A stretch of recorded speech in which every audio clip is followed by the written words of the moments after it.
My friends, as the church invites us today to continue this Christmas season with today's great celebration of Epiphany, it's with deep gratitude from all of us associated with the College of Our Lady of the Elms that I thank Bishop Byrne and the viewers of the Chalice of Salvation for welcoming us into your homes and your hearts as we celebrate this special day.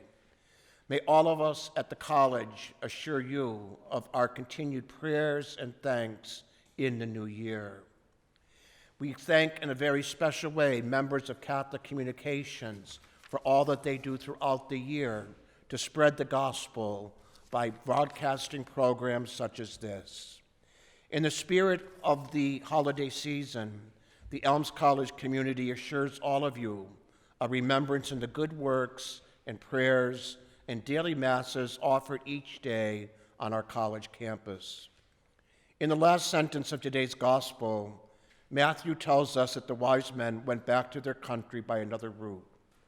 I've always been fascinated by that statement. On one level, the statement indicates a simple change in travel plans. On a deeper level, however, the statement means so much more. It tells us that those first seekers at Epiphany went home as changed people. Their lives had been profoundly affected by what they heard and saw in Bethlehem. Bethlehem and the child they encountered there had forever changed their life. Bethlehem confronted them and confronts us with two fundamental facts of life. Two fundamental facts of life that can change our lives forever. The first fact with which Bethlehem confronts us is the worth of every single person. The wise people of old may have been following a star, but the central force was not a star, but the child to whom it led. In that child named Emmanuel, God with us, we recognize and affirm the worth of every person. The second fact with which Bethlehem confronts us is the great power of love. A mother and a little child do not look like the picture of power. They seem to be the very essence of powerlessness. But if we look again, we see something so different. We realize that a seemingly powerless baby will forever change the life of his or her parents.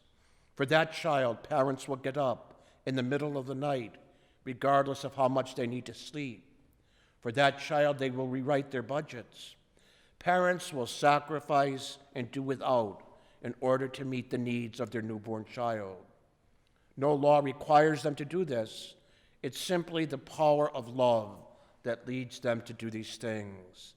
The power of love that Christ continues to evoke in the hearts of believers of all ages today.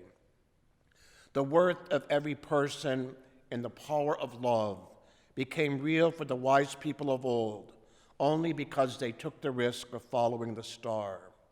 They trusted their own instincts, a growing voice heard within that told them that this star would lead them to light and to new hope and to new meaning.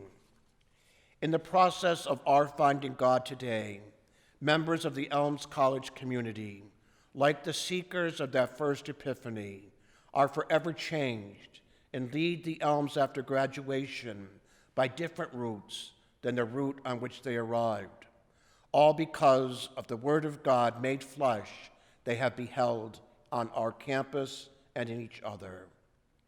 The beginning of a new year is the ideal time for all of us to think of new roads and new journeys. So often, this new road is frightening precisely because it is unknown.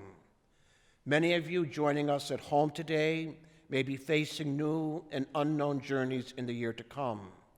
Some may be invited to travel new journeys or new routes because of declining health or the uncertainties that age brings. Others may be invited to travel new routes because of changes or losses in relationships with those they have dearly loved. Wherever and regardless of how great the uncertainty is, we, like those who set forth from Bethlehem by a new route in today's gospel, take great comfort and great courage in the babe of Bethlehem, Emmanuel, God with us, revealed on this day of Epiphany. As we begin the journey of the new year, please know once again of the prayers and the gratitude of all of us associated with the Elms family who are honored to celebrate this great day of Epiphany and new light and new hope with all of you.